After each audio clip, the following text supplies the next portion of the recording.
thank you, Aideen, for taking the time to be with us, because fantastic to have you.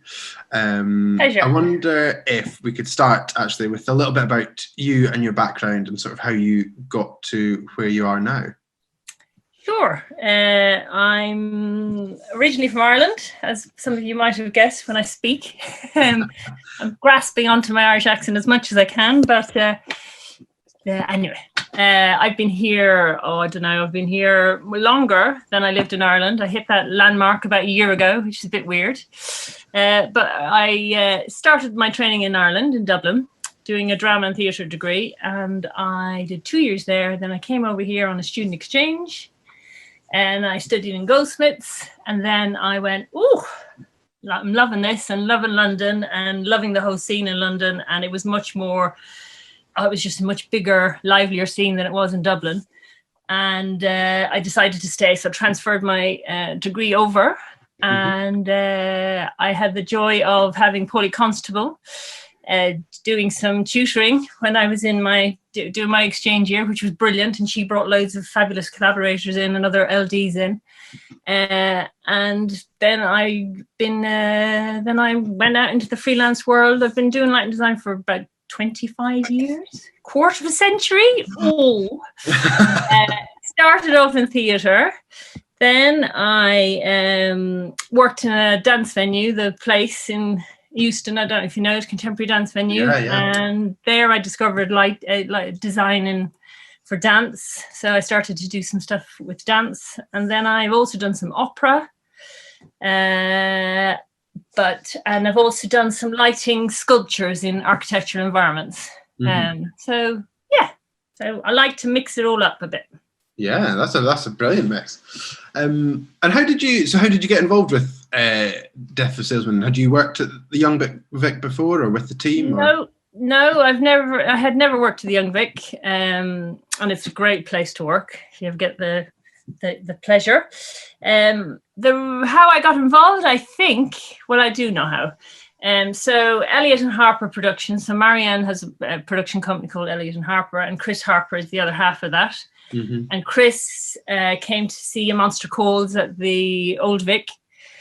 Nice. And we met and we chatted, and I think Marianne, Sally Cookson, who I've worked with quite a lot, is an associate in their company, and Marianne had come to see quite a lot of shows. But I think it was chatting to Chris over Monster Calls, and went from there, and then had a chat with Marianne over Skype. Now, didn't even meet her face to face. A bit weird, but it was cool. And then, I was on board, which was great. But I had worked with the other director before, Miranda Cromwell. She was associate on A Monster Calls. Okay. So possibly that as well, that connection. I never actually asked Miranda about that, but that's how I got involved. That's brilliant. And you've kindly got a bit of a presentation. I wonder if this is a good point to kick in with that, because I was going to say, when did you come on board? But I think that's all answered. Sure. I have a little presentation, but stop me at any point, because I don't really want to be talking nonstop. But shall I share my screen? Yeah, go for it. And everyone else, please do jump in with questions. This is for you, not for us. So do anything at all. Do ask, please. Just jump in. Yeah, and don't leave me talking forever, because you don't want that. So let me just share my screen. And let me know if you can see it. Yeah, there we go. Just to show who the very essential creative team. There was a much bigger creative team, but I just for today I thought I'd go into the smaller team. So obviously there was two directors, Marianne and Miranda. As I said before, I haven't worked with Marianne, but I have worked with Miranda. I've never worked with two directors before. That was quite it was great, but it was quite a challenge, I'll be honest with you, because they're both very strong-minded, which is great, but there was times where they didn't agree on stuff, which is normal in a creative process. But it was cool. It was just interesting. So the designer was Anna Fleischer. So again, I hadn't worked with Anna before. And then the sound designer was Carolyn Downing, who I also hadn't worked with before, and the composer was Femi Tim O'Rourke, who I also hadn't worked with before. So Miranda was the only person I had worked with on the team before. Okay. So we came on board, I came on board at the, as I did, Carolyn did as well, at the white card stage, which for me as a lighting designer, I think is the latest you should come on board on a project. Because if you come on board any later, the design will have been developed and you don't get to have, you know, a decent collaboration and input into the project. Yeah. Ideally, I'd come on board right from the start. But as we all know, with the fees that we get paid, it's not always feasible. Yeah. This shot is from the white card of the Young Vic. So it's a studio space. Rig height is about just under, well, the bars vary because it's all on gantries, but it's the main bars are just under 6 meters. So it's a good, decent height. But it's a studio space, and with that has its challenges in relation to the set design that I'm just about to chat through with you. So essentially, Anna put the set at a very strange angle in the space, which made it interesting from a lighting point of view because nothing was symmetrical. It was quite interesting. It was, anytime I looked at the lighting plan or any of the plans, it was just such a mess with your head to try and understand it.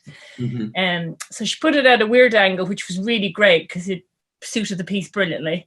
But she had met with the directors quite a bit, so they had quite a strong idea for the piece, but the actual design elements were still quite loose.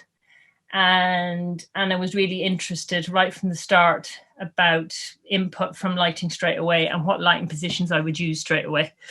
And once I had seen this model, I knew the various angles that I would, the crucial angles that I'd be definitely interested in inputting straight away. Yeah.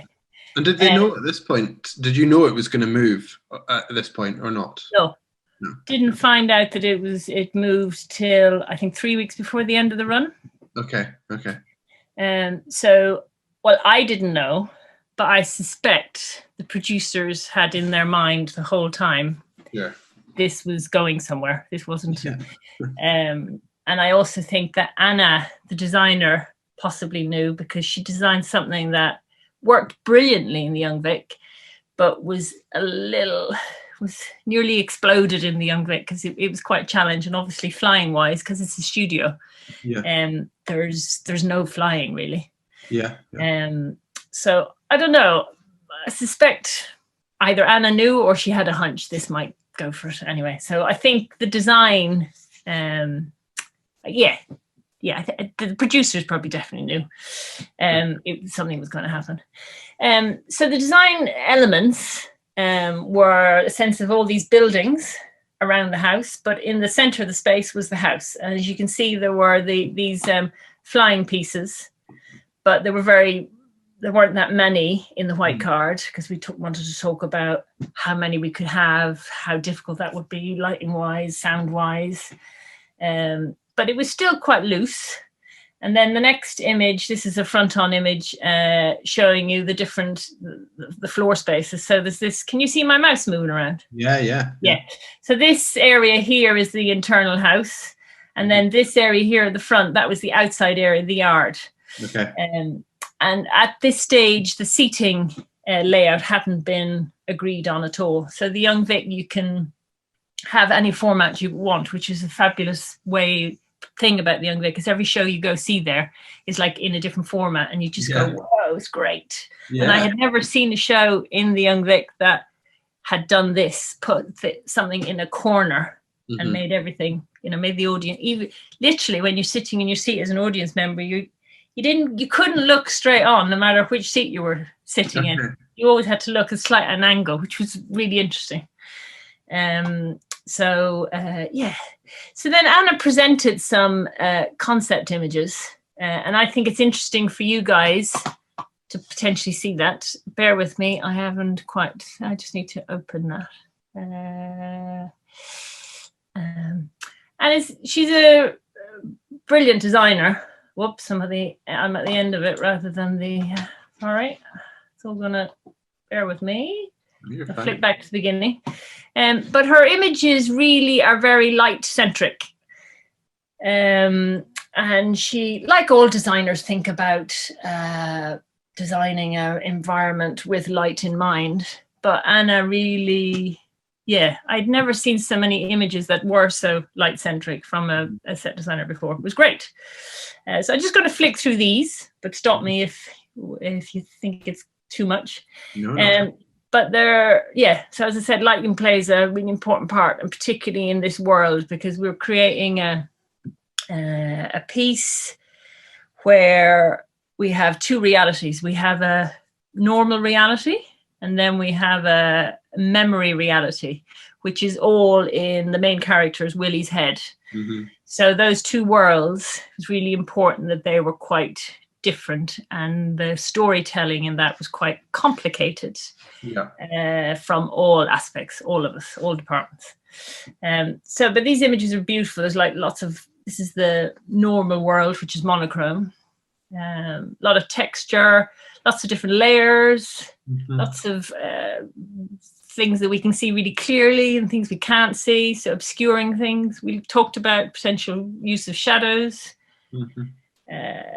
This image really struck me actually when I saw it first, about having very fragmented spaces, and spaces that were really defined really clearly. And the scale of the architecture of the city of New York, all these big buildings that had been built around their small period house. We talked about lots of light bursting out of places, like as if the light is bursting out of Willie's head, or the thoughts are coming out of Willie's head. So the explosion of light in some aspect. Again, lots of textures, obscuring the space, making it look, which is what Anna did by putting it in the corner. And then we wanted to try and do that with light. Obviously focus, obscuring the space again, lots of different layers of visibility. And then this was the other image that really struck me, just the colors. And how the colors are slightly strange, but very beautiful. And I think when I saw this image, I was thinking straight away memory world, Totally. So that's what Anna presented. So then I went away, and we talked lots of, as I said in that meeting, we talked lots about the two different worlds, the monochrome world and the memory world. And I went away and thought about that, and then I came back with some lighting references. So I'm just gonna show this to you. I'll probably show you the last image first, unfortunately. Sorry, I looked at all these this morning, and now they're all in the last image. It doesn't matter. There we go. So I have less images. I was really interested in trying to push this element of light and dark and contrast. I was also really interested in, creating some. So this image here, I know it's quite abstract, but I was interested in either using a texture or using the light and design to show the fragility of the main character, Willie. Also really interested in lighting people just seeing either a silhouette or part of a person, so that you're not quite sure who it is or what it is or what they're thinking. Really interested in texture and scale and fragment, slicing up the space, again, trying to alter and obscure the space. But also interested in texture, like this bottom middle image that was, for example, one of the scenes is in Willie's boss's office, and Anna had designed a set of blinds and that they would fly in.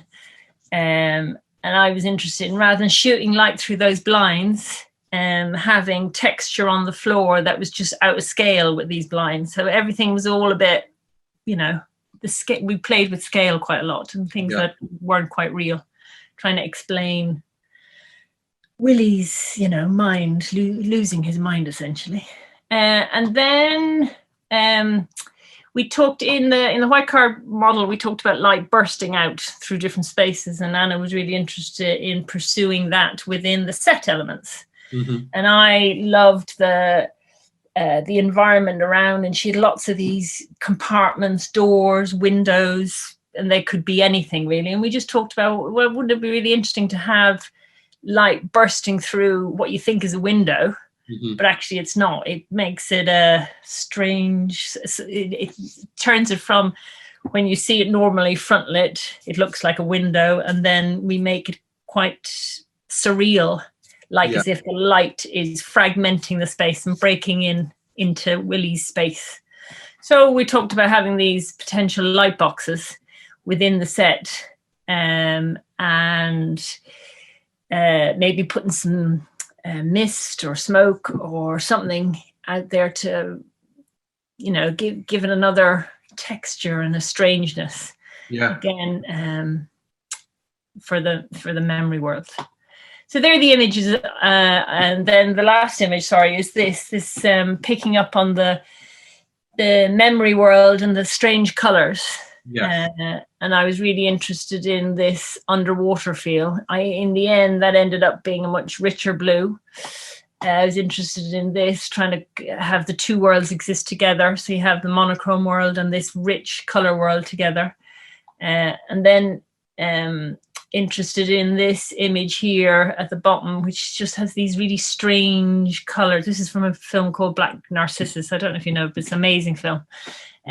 Quite an old film now, but it has beautifully lit and it's just gorgeous. But the colors are quite strange, and all these colors together, they kind of work, but they don't really work. It's So they're the images that I presented. And is that Tom's asked a similar question in the chat here. Is that the way that you typically work when designing for a show? Is it for your process personally, or as a communication aid when discussing with directors, designers? Both. So normally lighting is a hard thing to talk about. I find, and I think when you've got images, what you see in an image and what somebody else sees in an image, it's really good to, for a creative team to discuss an image and what they see in it.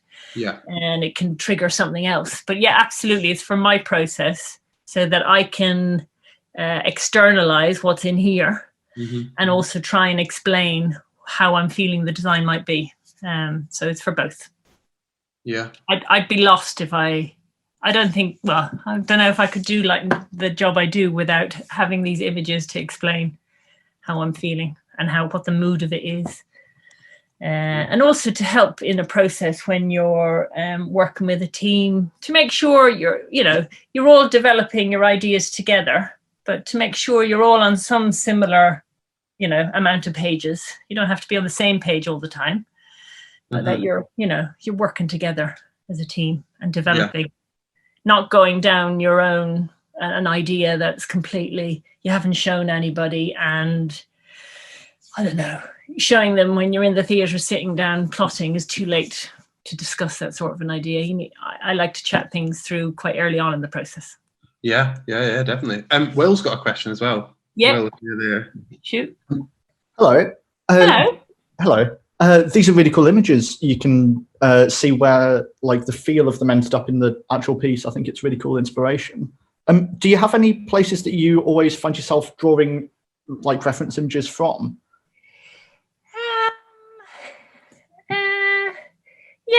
I have artists that I like a lot, or films. Particularly films, actually. I use David Lynch actually quite a lot. This image at the bottom. Do you want me to stop sharing my screen, or are you happy? No, you're fine, I think. This bottom center image is from a David Lynch. I'm a big fan of David Lynch's work. But it would be artists that I really like or admire. James Turrell, I'm a huge fan of. I think his stuff is really interesting. Bill Viola is an amazing artist. I know he uses projection, but the way he lights stuff, the rhythm of it is all, it's the same elements as lighting design. So it's artists that I really like and films that I really like. if that answers your question. Yeah, no, absolutely. Thanks. That's I think my question was, I find myself like going back to the same films and the same kind of small set of images, and I'm finding it hard to like break out. But it seems your answer is just watch more films, see more art. Yeah. Absolutely that. Or I tried to do a mixture, actually. I tried to do a mixture of stuff that you're right, that you do go back to, that you really like and really must express something because that's why you like them. But also looking on the internet for images, because then that takes you on another road to, oh, that's an interesting image. And, where's that from? And then go, I don't know if it's from a film or a person's work, then follow that link, but try and mix it up, I would say, on every project. And that's probably what I end up doing.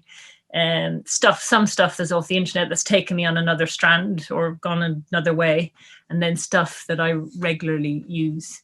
But also I think when designers present images, not all designers do that, but I like to find out their reference images and where they get them from.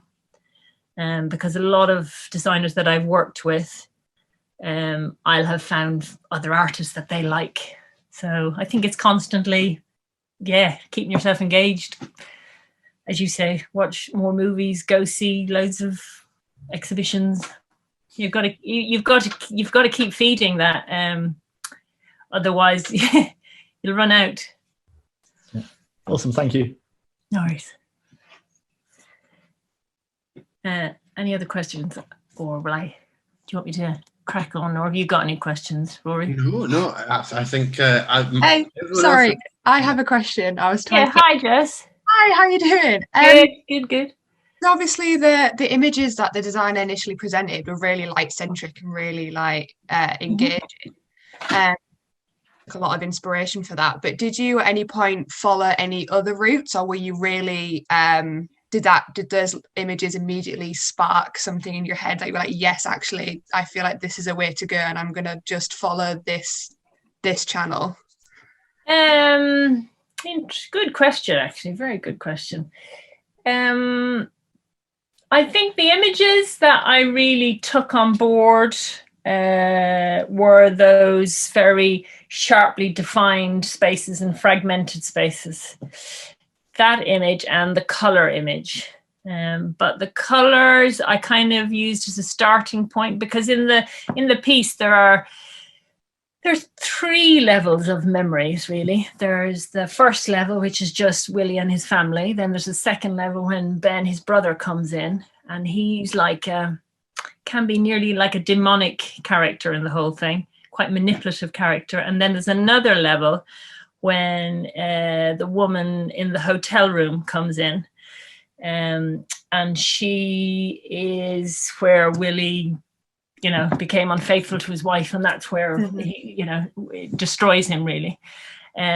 So I used potentially, those strange colors, and I completely related with them. But then I went off on 3 different tangents of what those 3 different levels of reality, of memory reality, could look like, if that makes sense. Yeah. No, it was and you, cool. And in fact, the Ben's world was something that I think I brought in. I don't think Anna had any reference images for those and those details. She just had a monochrome world or a color world. Yeah. So definitely Ben's world, I went off and created that very, initially it was going to be underwater type of color, but it ended up, which I'll show you in a minute with some images, it ended up being a very intense, very nearly sweet blue that was so sweet that it was a bit too sweet, and yet his character was a bit manipulative, so they sort of worked against each other. But that was a look that I pursued myself. Awesome. Makes sense. Fantastic. Yeah, that answers your question. But a very good point, because it does decide, it depends on what the designer comes on board with. I think that's why I like to come on board much earlier. When you can actually feel like you've got time to develop your design alongside everybody else, rather than just jumping in Yeah, I felt on this project I would have loved, I know on any project, I like to come in on board before White Card, because the designer and the directors have had a lot of conversations about the look of the show. So it's already, there isn't really time to rewind. Yeah, and wiggling and you're catching up. Yeah. So I think in an ideal world, you'd come on board right from the beginning. So on the show that I did with Sally, A Monster Calls, we came on board right from the beginning, and it was great. In the R&D stage, we were all just feeding off each other's ideas all the time. And it was you can tell, I think, when you see the show, that it's not that this isn't a great collaboration, but I think you can tell from when you see the show. Yeah, so do you reckon then, with coming in a little bit later in this one, with having such great images from the designer from the off, do you think that really helped kind of catch you up quite quickly then? Big time. Yeah. But Anna was really open to collaborate, and she wanted me to team up with her quite soon after that White Card. At least several times before we'd meet up with the directors again, so that we could catch up creatively. But you're right; those images are so striking and so strong that it would have been crazy to fight it. If I thought they weren't right for the piece, absolutely, I would have went down a different route. But they just, they felt really right. Fantastic, thank you. No worries. One thing before we move on, then, it's just they are strong colours and they are bold choices. Do you have any thought at this point about how you get in and out of these worlds? Because obviously, it's noticeable when you do. Yeah. Where have you seen the show out of interest? No, I didn't actually, sadly. Okay. It is, but no, didn't think about that, and I'm glad I didn't think about that. Okay. That early on, because I think if I thought about that, I might not have gone for such brave colours, because it was hard. That was one of the hardest things on the whole project, was transitioning from one to the other. And for if anyone has seen the show, we did at the Young Vic, I reckon we got to 75%, 80% success rate on that. It was when we moved it, I think we got closer. We got to 96, I'd say 97% success. We still could have tweaked it a bit more, but we all knew that was something, going in and out of the memories was something that we didn't quite crack. Okay. But no, at this stage, I hadn't thought about that. Okay. Interesting. Maybe I should have done, but no, I think I'm glad I didn't, because I would have got bogged down a little bit in that. Yeah, no, I think that sounds good that you didn't. So yeah. Brilliant. So I was just going to move on and show you the final model, and just talk about how tricky the design was to light. I think it's quite an important aspect of it. So just going to show you. So this is Marianne works a very specific way. She likes to storyboard everything in detail before she goes into rehearsals. Okay. I had never done a storyboard in this detail before. I've done storyboards with other teams before, but never to this level. And I'm not going to go through the whole storyboard because we'd be here all day. But I just wanted to show you the detail. So if I was to think about how, again, sorry, I'm in the middle rather than at the start. I'm just going to go back to the start. If I was to think about, what I got paid per hour on this, not very, I wouldn't have got much per hour. But I was really interested in going down this process because I'd never done this detailed of a storyboard before. But gosh, did it take us a long time to do it. And it was so the sound designer wasn't in these. She should have been brought in, I think. She regretted that she wasn't in there, unfortunately. I was there, so there was the two directors, Anna, myself. Sometimes Igor, production manager, came in just to kind of keep tabs on us all, and we didn't all go crazy with ideas and things we couldn't achieve, which is good. But this is just a plan view of the preset, or the first section. And we literally went to the blocking and everything. So this is when the father comes in through the audience and walks through the set, and all the house forms around him.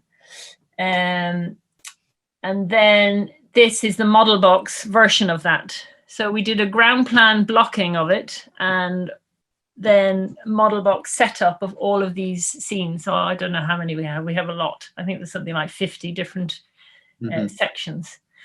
And then at the beginning, this was Marianne's idea, and I think it was a lovely idea, that Willie would appear at the edge of the house here, and then we would just see his silhouette, and we'd have this big long shadow that would shoot into the audience. And it worked really well because it pitched the style of the piece really quickly. It told the audience that we were in a reality, in a real world, but actually things are not quite as what they seem. So it really set up the start and the style of the piece, I think, really well. But again, just showing you the blocking of that, where he would be, what set pieces would be where. And then this is a model box picture of that. So we did this for every single scene and every single transition. It took us, I don't know how many sessions, 3 or 4, I don't know, 5, 6 hour sessions to do this. And it was brilliant, really brilliant. And to be honest, with the time we only had 7 tech sessions to do this piece. And because of all the flying, because of all the elements, it was quite complicated to try and achieve in that time. Yeah. So I think it's something we had to do. But apparently Marianne does this every time she works, and it I mean, what a luxury. God, you know. I don't know if she did this right from the beginning of her career. I don't know. I suspect she probably did, because she likes to know every single detail before she goes into a rehearsal room, and then in a rehearsal room she's open to be able to, free to do lots of stuff. So just to, again, I'm not going to go through the whole thing, but just give you a scale on the detail of the storyboard. So, and on the back of that, I felt like I needed to go away and do some sort of very simplistic storyboard for me, so that I had a clear idea of what I was going to do where, which I don't normally do in a process, but it was really interesting to do. But I didn't do as detailed a storyboard as this. So I'm just going to briefly show you that. Again, I don't need to go through the whole thing. And again, it's going to be the last image. Sorry, not very. What's it up here? La la la la la la la la la la la la. And my images are quite abstract. In fact, on the I tend to pick quite a lot of abstract images because I think they're quite interesting when you're trying to describe what the feel of something's going to be. If it's a literal scene, landscape, I don't know, outside the sun is shining through the trees, I feel that sometimes restricts the conversations that you might have around an image, if that makes sense. Yeah. So this is a suggestion for preset, that it was going to be a suggestion, not give anything away. This is the beginning image. Willie, terrible shot here, I'm afraid, but it tells you what we need to know. But the reason why I put this out here, this mover, this encore, was that I wanted to make everybody really clear, the creative team, that this, in order for this light to do this job, that light's going to be really clearly seen, just above Willie's head. So if everyone's happy with that, I like to be, so that the directors, everybody on board is visually happy with that world. But we always talked about that the infrastructure of having all the lights around. It's an aesthetic I like, it's an aesthetic Anna likes, and we were all quite happy with that, particularly in the Young Vic. The grid is there, sits on top of everything. So it's an important aesthetic. So then when we go into Willie's bedroom, it's very clear, defined spaces. So his reality world was all going to be very clearly edged, focused and fragmented. Again, the boys' bedroom, same thing. Then when Willie opens the fridge is when the memories start to come in. So the sense of this weird light coming in. And then when we go into the memory, we have a very different look. And originally I thought, but this is quite, it's interesting, that we'd go into a very warm, comforting world for the memory. But once I brought that lighting state up in the plotting session, we all looked at each other and we all knew this is not the way to go. So this was something that we all agreed when we looked at storyboards that, it felt really right to go for quite a strong, warm, comfortable world. But when we looked at it in reality, it was too realistic. So it was an element that didn't work straight away. I think there's always going to be one or two elements that don't work. And then when we go into the woman in the hotel room, again, using these strange colors. And then back to reality. And then when we go into Ben's world, so this is the world that I definitely pursued, aesthetically on my, triggered. But it was originally going to be this underwater feel, but I ended up, this is an image from James Turrell. It's one of his amazing installations that he does. But that this image, I loved this color because it was so surreal, lonely. Blue is such a lonely color. And also that it's kind of really contrasted, the sweet blue with the manipulation of the character Ben, and then the light bursting through. So, and then that's just the first half, and then there's more images going into the second half. I'll just flick through. So when we go into the second half, in the first half, the house flying pieces were quite low. So that they were in the Young Vic, they were at least 2 meters from the grid. So they were quite an obstruction lighting wise. And in the second half, they went out as high as they could. And so we got more of a sense of the architecture of the space. So in the second half, it was more looking at scale and the architecture of the environment. Again, looking at texture, levels. They're the 3 different levels in the memory world. Back to reality. And then 3/4 way into the piece where we're in normal reality, the 2 worlds get very mixed up in relation to what's real and what's not real, what's color, what's not color. So we kind of, as you get to 3/4 way, the whole world, both those worlds are interlinked. So Charlotte's got a question for you. Charlotte, shoot. Good point. Hello. Hi. So when you were talking about the storyboarding, Which one? you talked about storyboarding and how the director, she did very, very in-depth storyboarding as well. And you were saying that. Sorry. It's quite important to know that we're all doing it. Anna did most of the work on that one. You said that you didn't tend to storyboard in as much depth as you did for this show.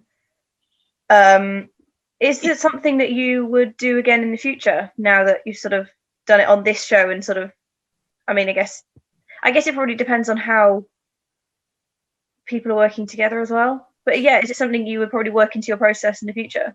Definitely. I had done some storyboarding before. I normally do it when I know how complicated the piece is, no matter what the scale of the piece is, but how complicated the piece is and how much time we've got to tech it. And if you know you don't have the time to actually work that out once you're in there, that's when I had storyboarded before. But I absolutely I would. But I think I also need to appreciate how long it took me to do all these elements on this project. And I'd really need to, I probably become quicker at it the more I do it. But I think we do need to be aware of work-life balance, you know. But it's definitely something I would definitely like to do in the future, because I think it really, it really helps you talk to the creative team for each section, and also it helps you make sure you've got all the tools that you need in the rig to do all these things, and I think it really frees you up when you're sitting down plotting. But absolutely, as I said, when I sat down plotting and I start with the first memory and that warm look, it didn't work. I think the fact that I had the storyboard and the piece so much inside me, I was able to go, okay, this is not working. You know, there's lots of other elements in here. Let's park that. I think it freed me up to do that and gave me the confidence to be able to go, know what the arc of that, how the piece is going to look, that everybody knew how that was going to be, if that makes sense. Yeah, no, it does. I don't know if any of you guys do any storyboarding before, but I mean, it depends. Because I started off as a set designer. Okay. Originally, so I sort of approach it from a very sort of set and costumey designery sort of point of view, with the like you do with all the reference photos and things as well. Yeah. A bit, almost like mood boards for every scene. If I haven't got the time to storyboard it. Yeah. So, yeah.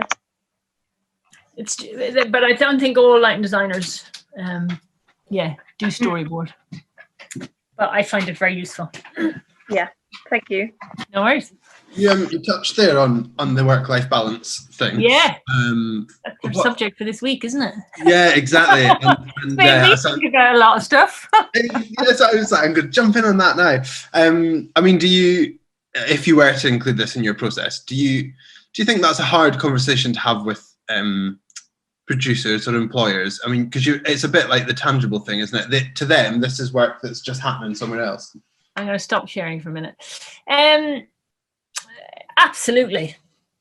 It's really hard, and I think it's going to come harder. With this whole COVID thing. Budgets are going to go, they're just going to get, squashed even more. It's really hard. And I think it's something you should have a conversation with if you have an agent and a producer, but you shouldn't be having these conversations with your creative team. Definitely not your directors. Because it's not, I think yourself and the designer could have some informal conversations about how you work, and how myself and Anna said, quite a lot during this process. Wow, we spend a lot of time on this, aren't we? And it is fabulous, and it's going to really benefit. But we're both going, just trying to squeeze it all in. But I think it is a conversation that absolutely should be addressed. But with a producer or your agent. And if you didn't have an agent, do you think that? So my thought on it is that we should all bring it up every time, even if they don't introduce that allowance for it as such, because the more we bring it up, the more everybody has the conversation, the more the expectation is there. I don't know if you agree. Yeah, no, absolutely. I completely agree with you. We should. And if I work with Marianne and Miranda again, or even just Marianne on her own, I'm going to factor that in the fee that I will ask for on that project, because I know how she works and I know how detailed it is. And I think the producers will definitely know how she works. So I think you have a really good argument for that.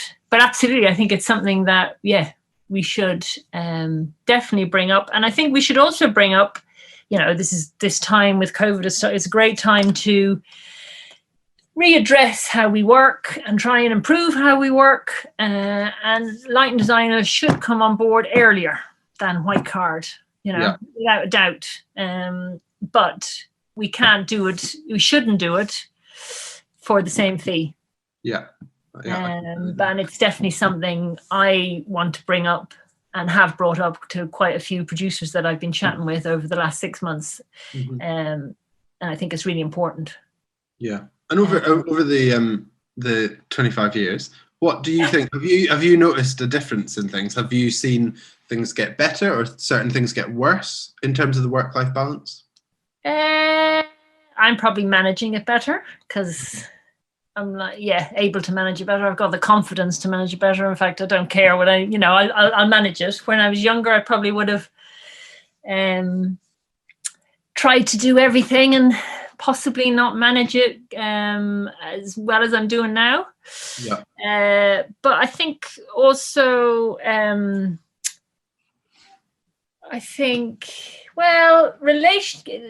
collaborative process has changed hugely. I think we're much more involved now than I was when I was, I'm much more involved as a lighting designer now than I was when I was 25 years ago. Or whatever, 15 years ago. I think shows are getting more complicated due to, how the world is becoming in relation to media and how our audiences are changing. So shows are becoming more technically complicated, and therefore we have the same tech time. Yeah. And the tech time should be growing as the shows are getting more complicated, and they're not. Yeah. So tech time is getting more and more pressurized. In the last, I'd say 10 or 15 years. Yeah. And it's not right that we, particularly our discipline, we can't really visualize it. We do our damnedest in lots of different, ways of doing it. I don't like visualization. I think it's a great tool to work out if you're not sure that a certain light is going to do a certain thing from a certain angle, or just, I think it's brilliant for that. But actually to show what the reality of something's going to look like, I think it doesn't really do that for me anyway. Yeah. So I think that the time we get to really see and really play is when we're in the theatre. That's the first time. And I think we're just getting more pressured, and time is getting shorter over, since I've been starting out, and I think it's really unfair. So what, and this is a big question, so bear with, but in a world where we are churning out maybe, 60 lighting designers in inverted commas from colleges a year, and people who didn't train and people who are making a career change, there is a real fear, I think, of if you try and have that better work-life balance, or you have to say no to something to do that, you'll just not be asked because, you're seen as 10 a penny now. What do you think is a way to approach that work-life balance when you're just starting out? That's a huge thing. I'm so sorry to throw that in. No, it's good. Whether I'll be able to answer it now is another thing. I think you're younger, you've got more energy than me, that's for sure. I think that's hard. I think it's going to be really hard. I think you will have to, if I was starting off, I think you'll probably have to take on a little bit more than you should. I think people shouldn't do more than 12 shows a year. Because I think being in tech once a month is a good, reasonable life-work balance. Depends on the length of your tech. But I think probably if you're younger and starting off, you might take on a little bit more than that, because you do need to get your foot in the door. Yeah. But maybe you're taking on slightly smaller projects so that you get your foot in the door and you can manage those smaller projects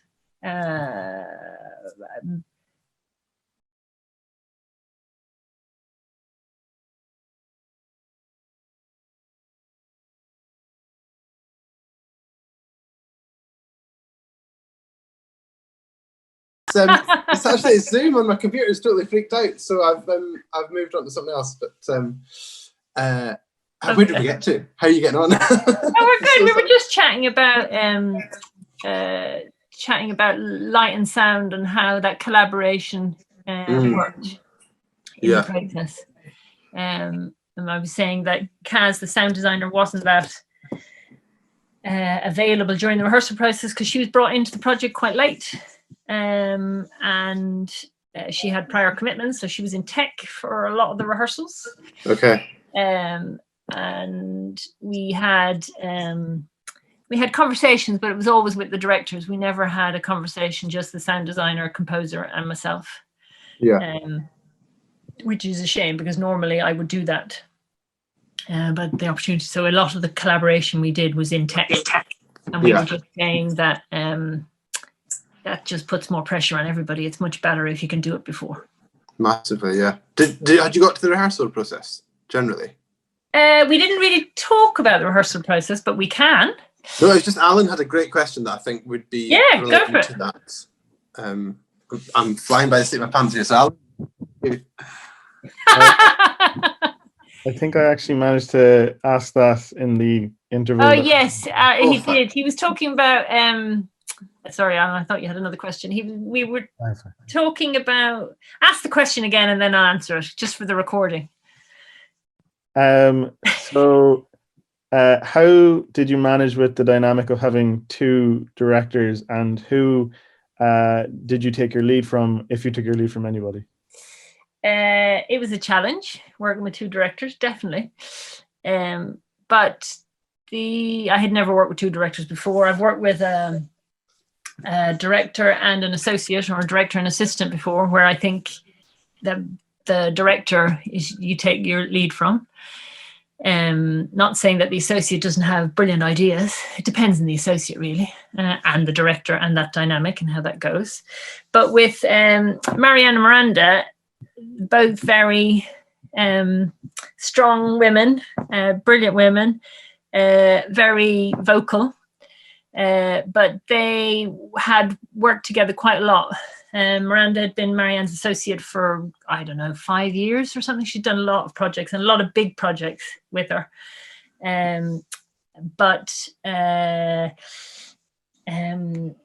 So they kind of had a really interesting, they worked really well together, but they decided to take slightly different roles in the directing role. And Marianne very much was dealing with the script and the text and the logic of that and the narrative and the characters. Not that Miranda wasn't doing that, she was definitely inputting in that, but Marianne took a lead on that, and Miranda took a lead on the physicality of the piece, and the piece is really physical, and also on how the live music and how that interacted with the rest of the piece. So Miranda took the lead on physical direction and musical direction, I suppose, if that makes sense. But they both did both.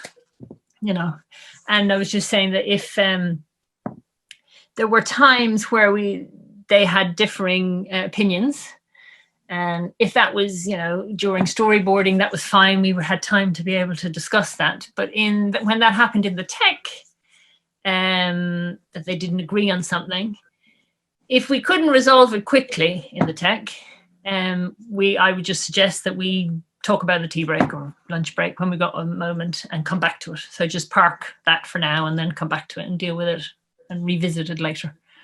But it was definitely, for Kaz and myself, for the sound designer and myself, it did fry our brains more than our brains would have been fried in tech.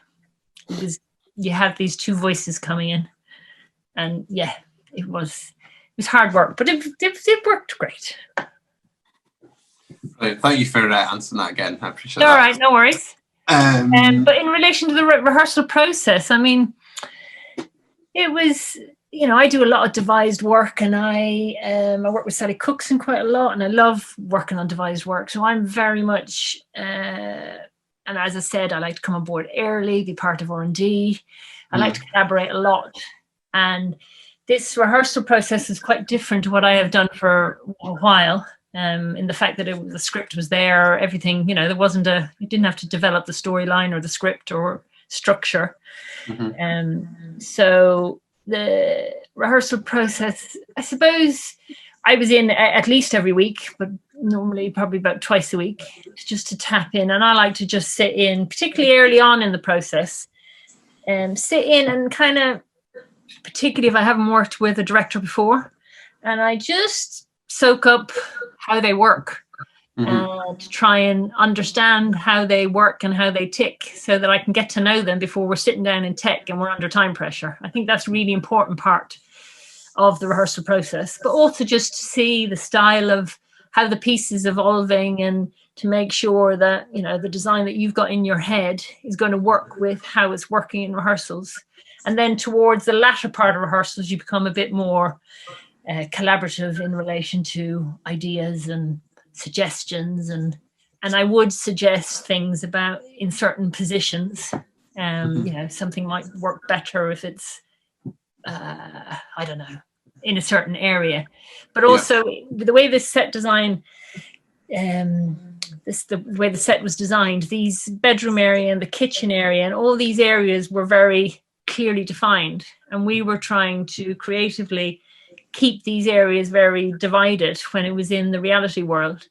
But the blocking of that pushed that quite a bit. So we talk about that quite a lot, whether we could contain something. And we did that for the first probably 1/3 of the piece. And then that containment felt like that shouldn't happen anymore, that these two worlds should start to blend together. So, the collaboration came in more in the latter few weeks in rehearsals.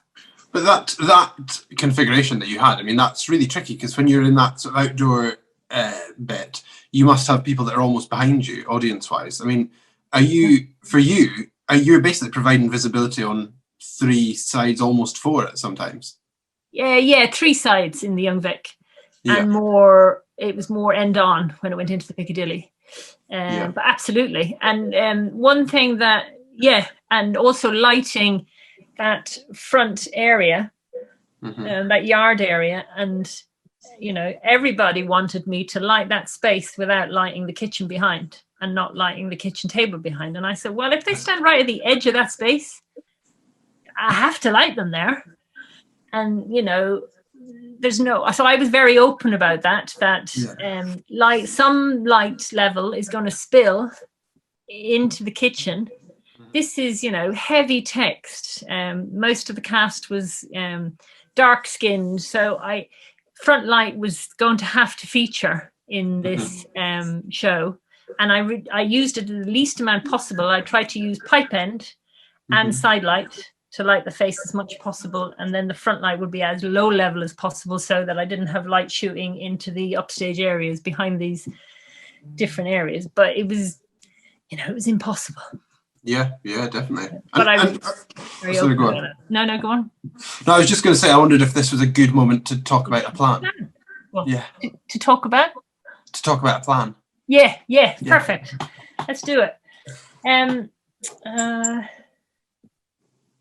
So should we look at the Young Vic first, shall we? Yeah, go for it. You have to bear with me. I've just gone to Vectorworks 2021, just because I don't know if you know, but I'm a part-time student now, so I've availed of Vectorworks 2021 without having to pay for it for a couple of years, and then I'll see what I'll go back to. So I'm not as familiar with this as anyway, let's share. I haven't had a chance to play with it yet. And I've got it on a black screen at the moment. Sorry, that's the Piccadilly. That's the wrong one, isn't it? That's a good start, isn't it? Why is that not showing up? There we go. Okay, can you see? Yeah. Is it better on a black screen, or do you want me to change to a white screen? No, I think that's actually fine. That's actually great. So this is the Young Vic. So this, can you see the mouse moving? Yes, yeah. Yeah, so this is the house here. As you can see, it's at a funny angle in the whole space. That's the house. Then this is the outdoor, which we call the yard area, which we were talking about, that it was hard to light somebody here and not have the light spill into this kitchen area. And then here on stage left was the bedroom area, so Willie and Linda's bedroom, and then various other different spaces. So the elements of the design are these white lights here, the very blocky white lights. They're encores. So we have 1, 2, 3, 4, 5, 6, 7, 8, 9, 10. And that was something I requested quite early on, that I needed. I wanted to ideally go for LED just to help environmentally, but and I like the encores, but I actually wanted Ghiblis, but we couldn't afford them. Just because the Ghiblis are a higher intensity, and I wanted a bit more punch because I knew we were going to use quite saturated color. But essentially, what these did, these 3 encores here, they top lit the yard area, and sometimes they went into the kitchen. This unit here and this unit here, they top lit the kitchen and the boys' bedroom, which is upstaged right here. This unit here, that top lit the bedroom, and these 2 units here, they did lots of things. They did a bit of the bedroom, a bit of the kitchen, this whole center corridor in between, backlit the yard space, lots of things. Then this unit here was behind a doorway, so it did lots of tracking and moving with the moving tracking door. And then this mover here was that move that was quite low down, that was used for Willie's big long shadow at the beginning, and lots of stuff that happened in this back upstage left area in the dock. So that's essentially what they did, but most of their function was to top light and redefine these spaces really clearly. Then we have, so these parkans here and parkans here were those warm images that I showed you, the very strong diagonal backlight with the memories. And that's the first thing that got cut. So we cut however many, 60 parkans within a day, I think it was. I felt sorry for the crew that had rigged it. Anyway. Wow. Yeah. Shit happens. What else did we made it a lot easier then to do the show again, which is good. Then we have out front, we had some VL1000s. Again, I would have probably chosen something else, but budget restricted it. And in fact, these, I had 1, 2, 3, and 4. They came on board after we started tech. Because we discovered, as I said earlier, that that memory warmth idea wasn't working. And also something that we also discovered in tech was that the focus of Willie in the memories, we really needed to isolate Willie all the time when we were in a memory, so that it was really clear storytelling that this was all happening in his head. Because when he wasn't isolated and picked out all the time, it just became quite confusing what was going on. So essentially, we follow spotted Willie without a follow spot, because I'm not a huge fan, and neither is Marianne and I. So which you can imagine, took a lot of time in tech. But he was backlit from a mover and frontlit from one of the VL1000. So once we started beginning tech and we realized we needed more kit to do that, had a conversation with the producers, and we had the kit the next day, which was great. But that's the kit we could afford. They're great units. They're just a bit slow and a little bit noisy, but they're brilliant units. And I have a fabulous programmer, Will Ferris.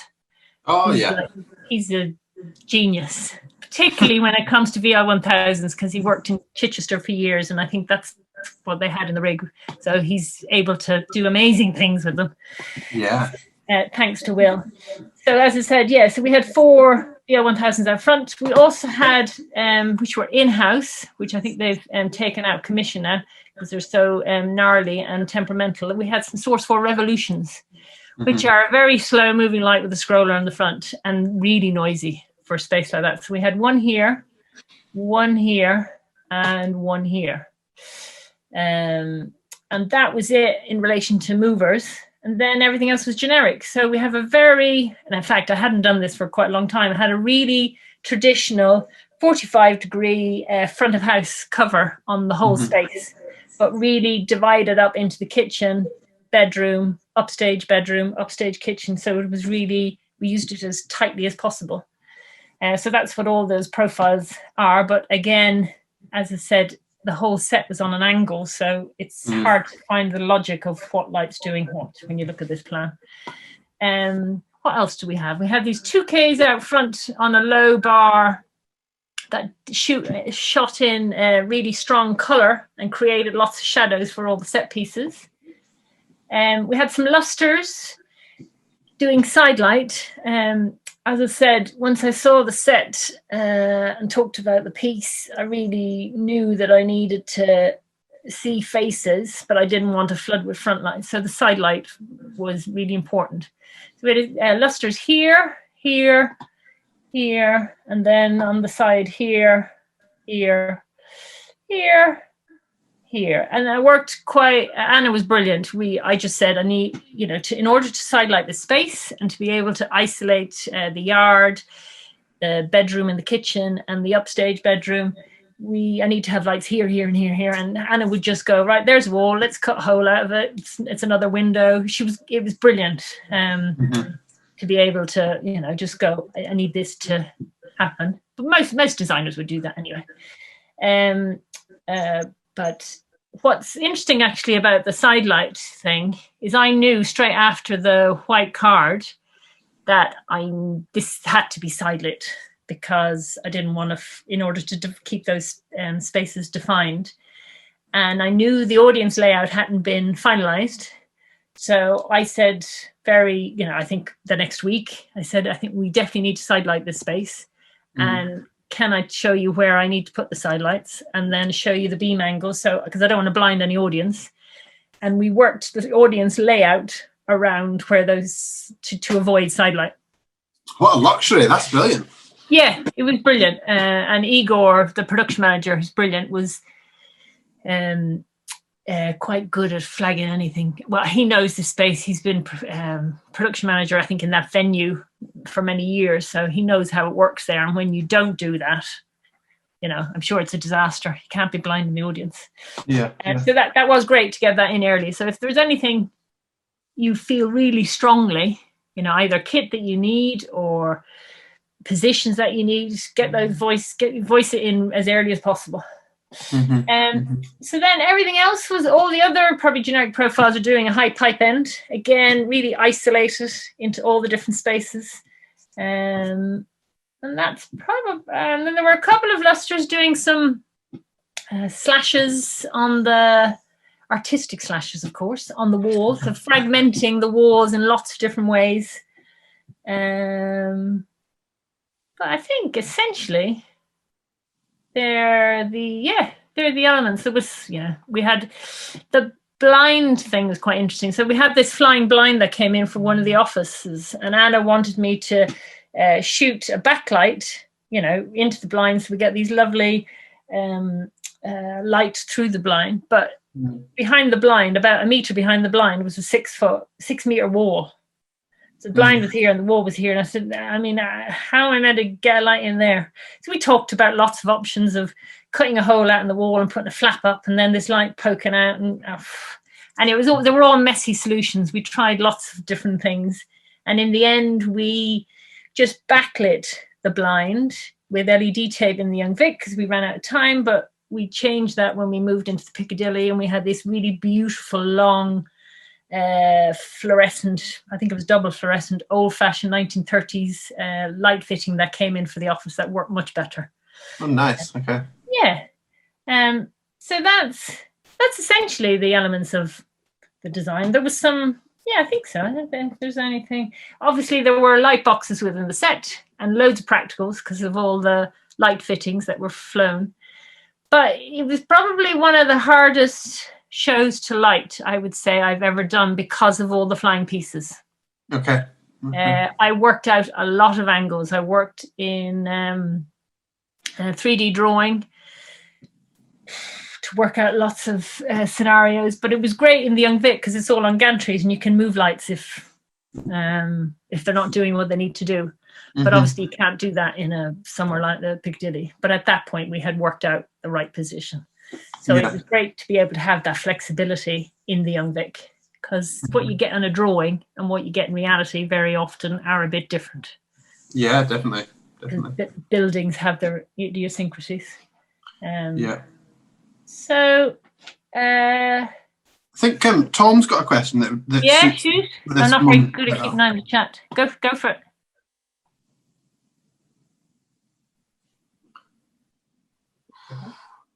Are you there, Tom?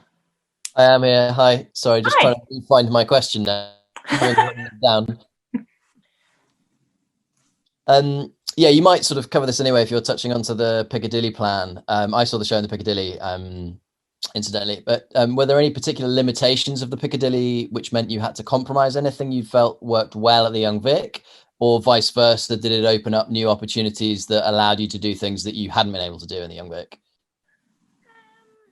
I think from a lighting point of view, it opened opportunities up going into the Piccadilly. From an audience experience point of view, the Piccadilly took away something that the Young Vic has, which is you're so involved. And light level wise, you can go quite low because it's all quite close and intimate. Whereas in the Piccadilly, you're looking at people right at the back that have to see this, as well as people right at the front, and you don't want to light it for the people in the front. So I think in relation to the intimacy in the Young Vic, the experience is much more exciting. But visually, it worked much better in the Piccadilly, which is probably a good point to just flick over to that. Because what we were able to do and what we couldn't do in the Young Vic, and what we talked about doing in the process quite a lot, was lots of shadows of all the moving set pieces, and to be able to track those and to be able to use those as an extension of what's happening in Willie's head and help in the transitions of, going from one space to the other, to disorientate the audience. And that was one thing I think that we didn't quite achieve in the Young Vic. Disorientating the audience, because I think that element, to give an audience a feel of what he was feeling, I don't think we quite cracked that. And that was also to do with the memories and how we went in and out with the memories. And when we went into the Piccadilly, so this is Piccadilly plan, so end on for a start, but we did come through the Pros. So I did have to have a position and have side light that came out of the Pros, but it came out of the Pros at an odd angle. So this is the yard area here. So it's at an angle. And then the house was at a different angle. So things were still a bit skewered, but it was a little bit easier. Well, just to even read the plan was a little bit easier.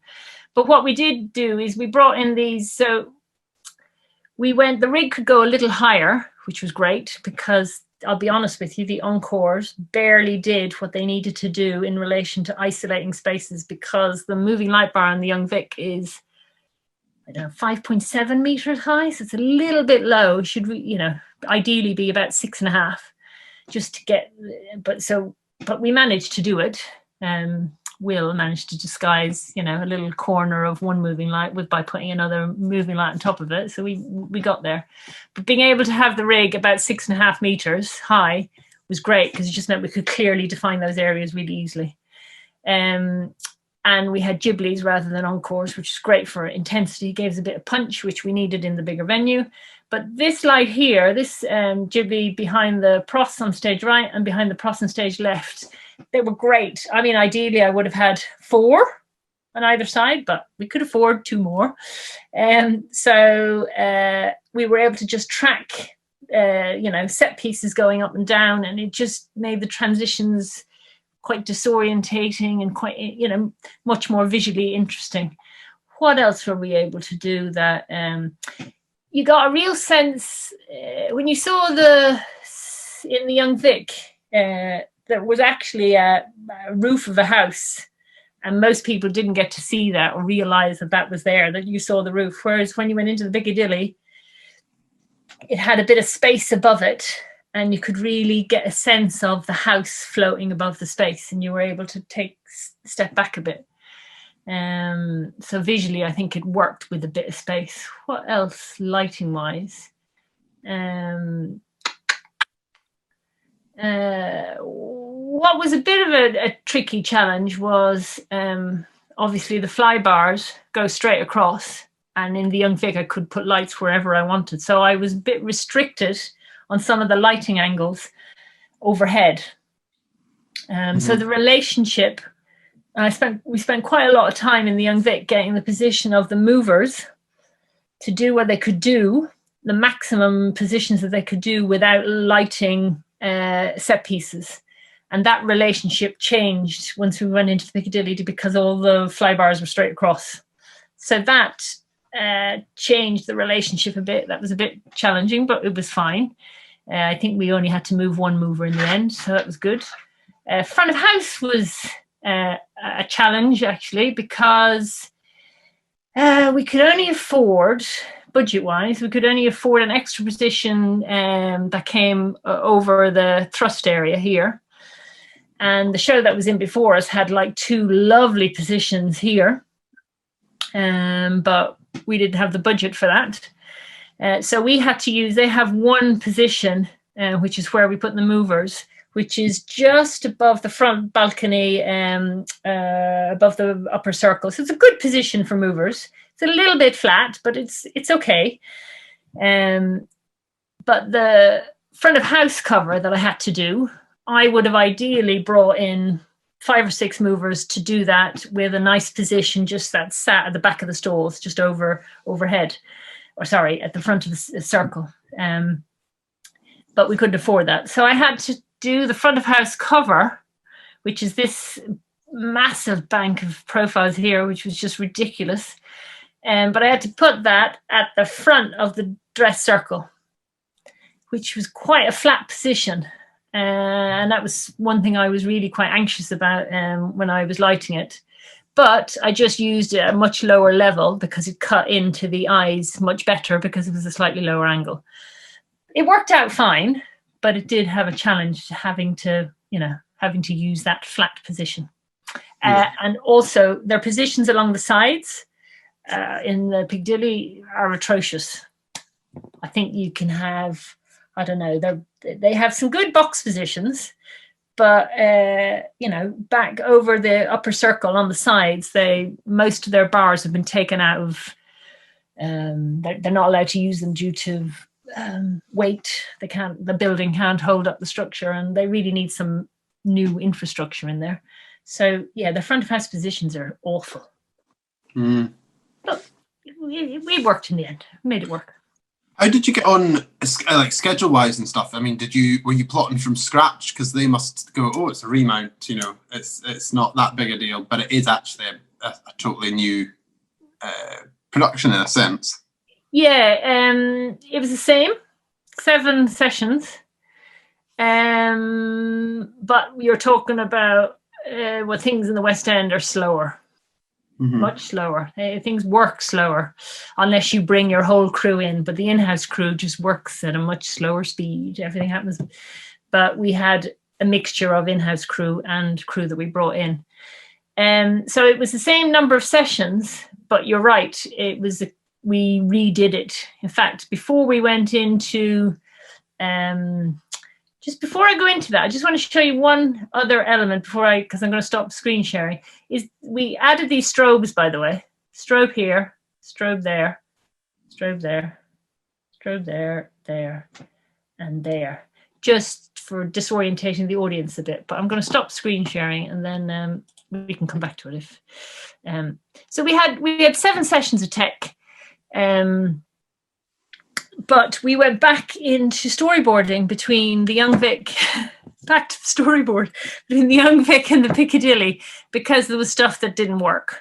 And we all agreed, but it was great that we were all on board. And the whole creative team was part of the storyboarding now. We had 2 sessions, 2 4-hour sessions or something. And we re-storyboarded what we were going to change. And also we went back into rehearsals, because there was some things in the memories that weren't working. and also we had half the cast was new. So the two boys, two of the lead roles were new performers, equally brilliant, but just they needed to be, brought into the. And I think I'm trying to remember the woman in the hotel. She was also new. So I think there were 3 or 4 new performers. But going back into rehearsals always means they're going to rework things. It's just the way it happens. So we had the same amount of tech sessions, but and the same amount of previews. But the stakes were slightly higher, and the venue is obviously bigger auditorium, and it was tight because it took us time to rework it. But at least they gave us that time to do that. Yeah. But that didn't include dry tech time. That was just 7. So there was less time, but at least we had 7 sessions to do it. Yeah. And we redid things then in previews quite a lot. Yeah. Nice. So it could have been worse, but we did rework quite a lot, particularly light and sound. Hugely. Alan, if you're there, you had a couple of questions. We're going to start wrapping up fairly soon, folks. So if you've got questions, now is a good time. You have to realise it's... Yes. Alan, if you're there, let's go for your couple. Hi. It was great looking at that plan because I haven't seen a new lighting plan like that, or well, any plan in so long. It was great to look at and just kind of get a nose. And I thought it was really interesting that, like, I know you were saying the Young Vic in particular, that the staging was, you could probably say, more radically different than in the Piccadilly. And it was interesting to see that your plan had like kind of more suggestions of symmetricality with respect to the kind of the layout of the rig more than full symmetricality. And I think, it kind of comes across, I think, in some of the production images as well, that it's kind of just very funky. And I find that a really interesting way of working because I try and do that, but then sometimes I go, but I'm a bit worried about, I think I need to kind of even that out on the other side or whatever. So that was just really, really interesting. That's interesting because there are a lot of lighting designers that do that. And I know one particular, I won't mention his name, but there's one particular lighting designer that he has to have a symmetrical rig. And I assisted him years ago. And he put these 15 parkans up on upstage left, just didn't use them, but just to make the rig symmetrical. I mean, that doesn't make sense to me. I think of the crew. But anyway, I don't mind a rig that looks like that. Anyway, interesting. Yeah. So that's definitely something I kind of go for. I was really interested. You said, I think in relation to the Young Vic, it's kind of more like a workshop production process question, but you said that you had dry tech sessions in the morning.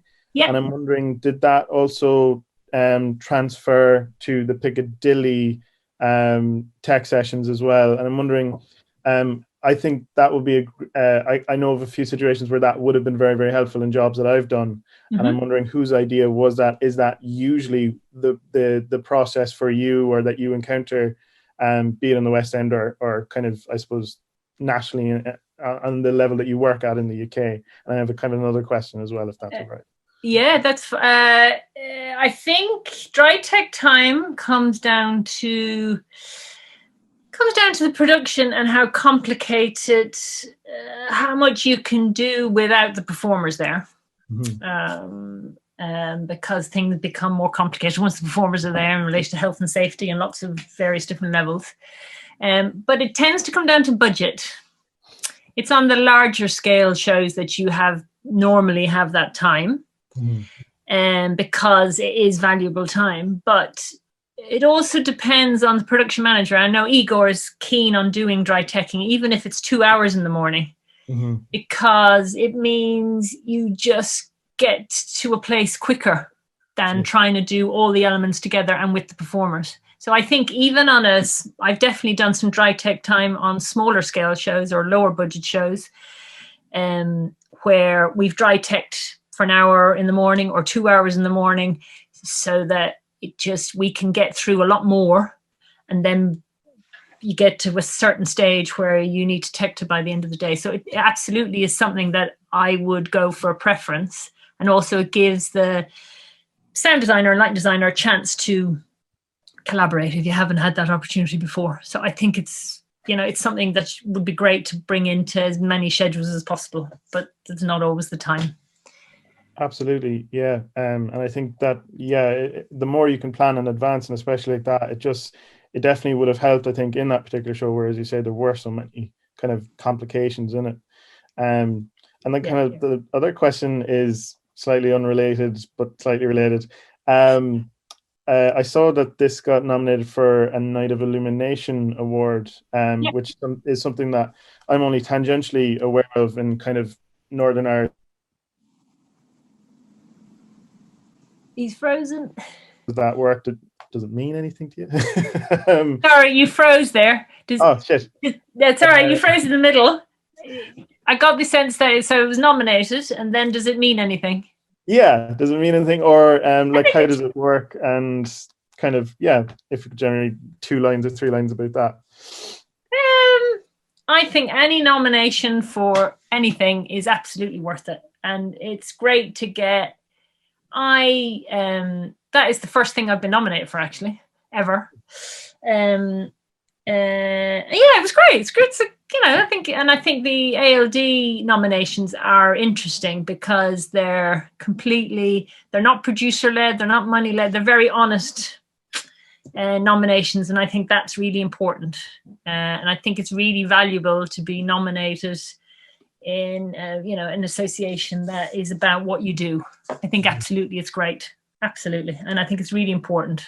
But you don't need to have a career in light and design and be nominated in order to have a better career in light and design. I've had a great career over the length of time, and it's nice. It was nice to have that. And you definitely get it, again, it's publicity as well, which is always good to get your name out there.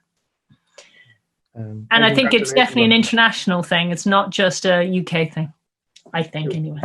Yeah. Thank you. No worries. Brilliant.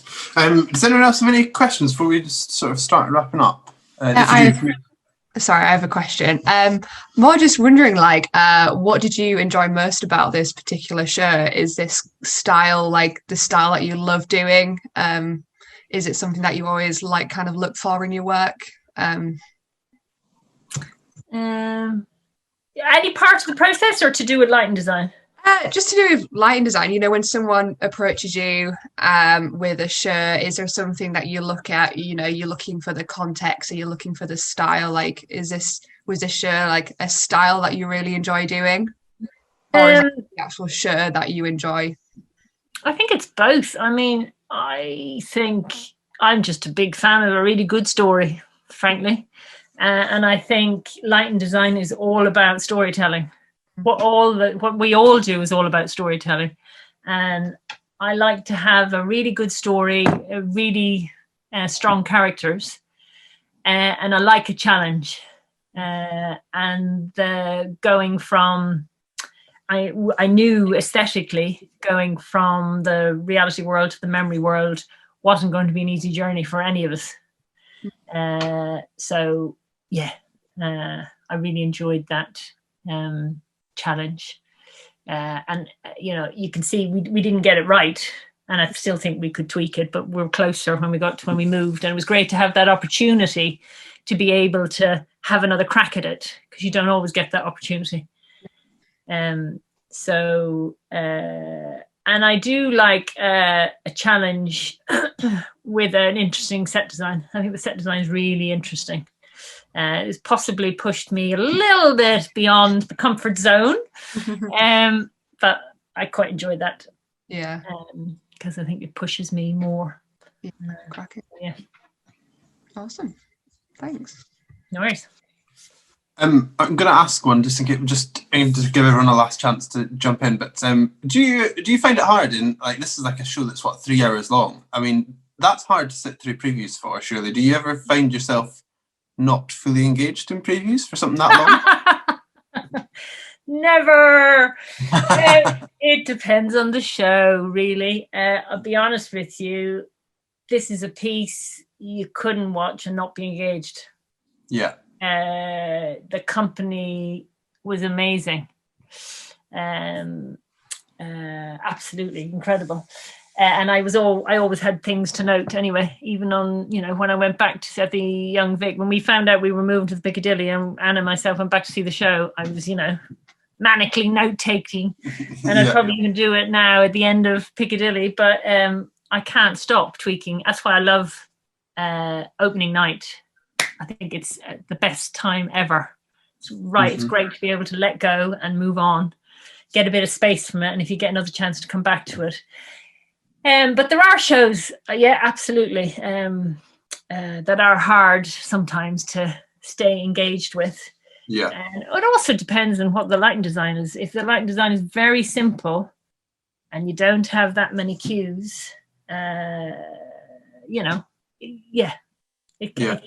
this show and my shows generally tend to have at least 100, 150 cues per hour. So it's busy. It's busy queue-wise.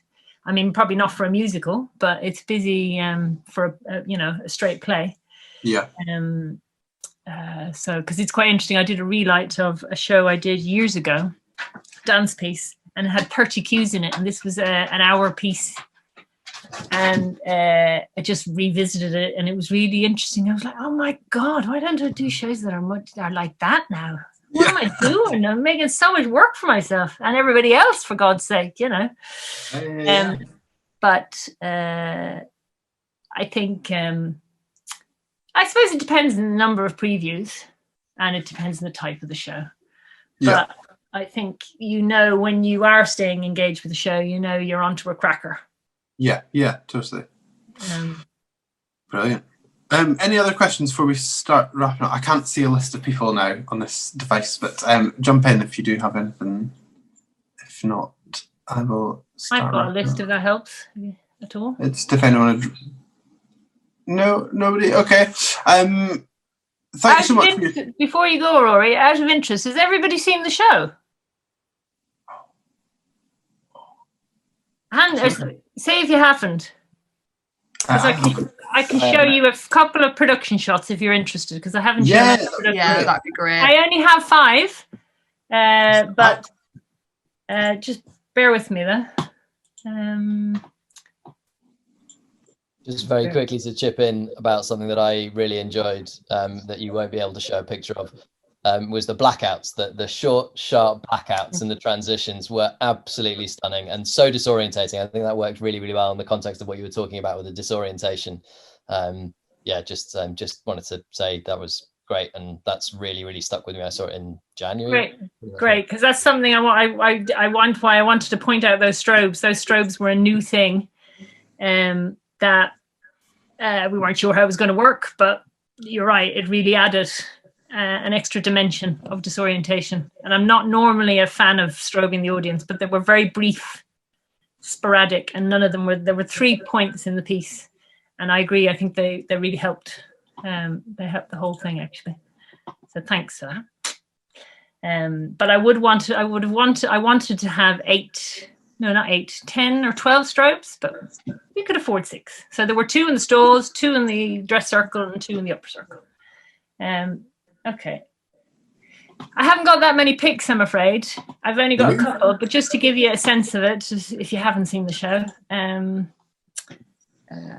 because I had no time to take any picks, but it is coming back next year.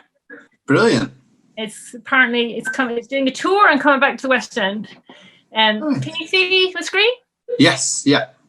So this is from Indian Vic, the mixture of shots actually, and this is in the kitchen, typical look of very strong, cool top lights that those movers did in the reality world, and then on the floor they were really clearly defined.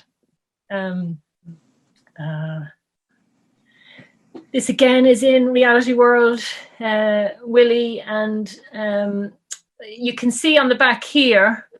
There are these kind of textured shafts and shadows on the back wall, and we had lots of those, and I'm afraid I don't have many pics or any pics of that, but we use that quite a lot, particularly when we moved into Piccadilly. This is one of the memory worlds, and just to show, we had a very clear, this really rich blue, but it had a slightly strange tinge to it. but also you can see how we isolated Willie here. And we did that no matter where he moved. Everybody else was just bathed in this surreal memory light. And then Willie was clearly isolated from the front and the back, and that worked really well. But it was quite time consuming in the tech. And Wendell did an amazing job to actually be at the same place, you know, every night. It was quite hard work. This is probably 3/4 way into the piece when they're in the restaurant, and it's the reality world, but this is where the reality world and the memory world really became mixed up, and the color came in, you know, that strange color and that strange color combination of color came into Willie's reality. But all these, you know, fragmenting the set, and you can see these holes here for all the side light coming. That was a light box, that was for side light coming in, that was the doorway where the door tracked forward and backwards. And then this is the end image, which is again shows you this isolation of Willie, really clear storytelling about focusing on Willie, and then the other characters being bathed in that surreal light, and then all that smoke was from those light boxes, those surreal light boxes.